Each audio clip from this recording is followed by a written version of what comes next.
शासकीय शाळा, स्थानिक स्वराज्य संस्थांच्या शाळा आणि खाजगी अनुदानित शाळा या शाळांमध्ये कार्यरत असणाऱ्या शिक्षकांच्या संदर्भात आज आपण एक अत्यंत महत्त्वाचं पत्र हे जाणून घेणार आहोत. प्रस्तुत पत्र आहे राज्य शैक्षणिक संशोधन व प्रशिक्षण परिषद महाराष्ट्र पुणे यांचं दिनांक 16/4/2026. या पत्रामध्ये नेमका कोणता आशय दडलेला आहे ते आज आपण या व्हिडिओच्या माध्यमातून जाणून घेऊया. आत्मीय शिक्षक बंधू आणि भगिनींनो, नमस्कार. मी माझ्या शैक्षणिक यूट्यूब चॅनलमध्ये आपल्या सर्वांचं सहर्ष स्वागत करतो. आजच्या या व्हिडिओमध्ये आपण राज्य शैक्षणिक संशोधन व प्रशिक्षण परिषद महाराष्ट्र पुणे यांचं शिक्षकांच्या संदर्भातील एक महत्त्वाचं पत्र हे जाणून घेणार आहोत. अशाच प्रकारचे विविध शैक्षणिक पत्र, शासनाचे निर्णय जाणून घेण्यासाठी माझ्या या यूट्यूब चॅनलला जर आपण सबस्क्राईब्स केलं नसेल तर जरूर सबस्क्राईब्स करा, अशी नम्र विनंती मी आपल्याला या व्हिडिओच्या निमित्ताने करतो आहे. आता आपण या पत्रामध्ये काय म्हटलं ते जाणून घेऊया. शैक्षणिक सत्र 2025-26 या वर्षात इयत्ता 2री ते 8वीच्या विद्यार्थ्यांसाठी नियतकालिक मूल्यांकन चाचणी अंतर्गत संकलित चाचणी 2 पॅट 3 चे आयोजन दिनांक 11 ते 22 एप्रिल 2026 या कालावधीत शासकीय व स्थानिक स्वराज्य संस्था तसेच खाजगी अनुदानित शाळांमध्ये करण्यात येत आहे. प्रथम भाषा सर्व माध्यम, गणित सर्व माध्यम व तृतीय भाषा इंग्रजी या विषयांची संकलित चाचणी 2 घेण्यात येत आहे. सदर संकलित चाचणी 2च्या चाचणी पत्रिका शिक्षकांनी तपासण्याबाबत सूचित करण्यात आलेले आहे. तसेच सदर मूल्यमापनाचे गुण विद्या समीक्षा केंद्र यांनी दिलेल्या पोर्टलवर भरावयाचे असून याबाबतच्या सविस्तर सूचना यापूर्वी यूट्यूबद्वारे देण्यात आलेल्या आहेत.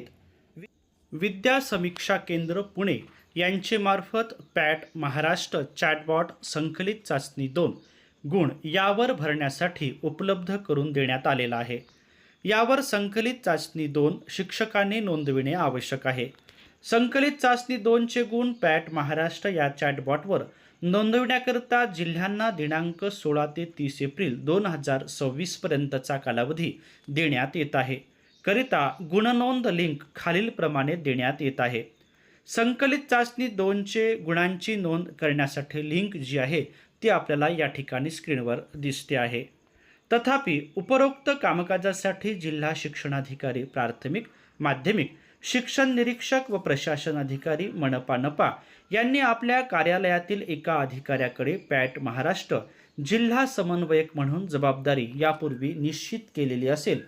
त्यानुसार सदर जिल्हा समन्वयक यांनी जिल्ह्यातील सर्व शिक्षकांना विद्या समीक्षा केंद्र पुणे यांची मार्फत पॅट महाराष्ट्र या चॅटबॉटवर संकलित चाचणी 2चे गुण कसे भरावेत याबाबत आवश्यकतेनुसार मार्गदर्शन करावे. तसेच ज्या शाळांमध्ये संकलित चाचणी 2 घेण्यात आलेली आहे अशा इयत्ता 2री ते 8वीच्या शाळांमधील विषयनिहाय विद्यार्थ्यांचे गुण चॅटबॉटवर नोंदविण्याबाबत कार्यवाही करण्यात यावी. चॅटबॉटच्या बाबतीत तांत्रिक अडचण येणाऱ्या शिक्षकांनी सोबत दिलेल्या गुगल लिंकवर आपला प्रतिसाद नोंदवावा. तरी आपल्या अधीनस्थ असणाऱ्या सर्व शाळा, मुख्याध्यापक, शिक्षक यांना याबाबतची आवश्यक कार्यवाही करण्याबाबत आपल्या स्तरावरून कळविण्यात यावे. तसेच सदर संकलित चाचणी 2ची गुणनोंद ही दिनांक 30 एप्रिल 2026 पर्यंत चॅटबॉटवर होणे अपेक्षित आहे. याकरिता मुदतवाढ देण्यात येणार नाही.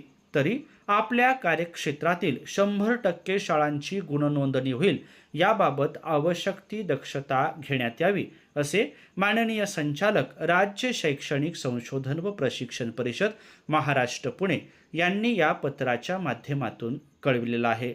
संकलित चाचणी 2ची गुणनोंद ही दिनांक 30 एप्रिल 2026 पर्यंत चॅटबॉटवर होणे अपेक्षित आहे. याकरिता मुदतवाढ देण्यात येणार नाही. या अनुषंगाने हे एक महत्त्वाचं असं पत्र आहे. प्रस्तुत पत्र आपण या ठिकाणी जाणून घेतल्याबद्दल आपल्या सर्वांचेच मनापासून धन्यवाद.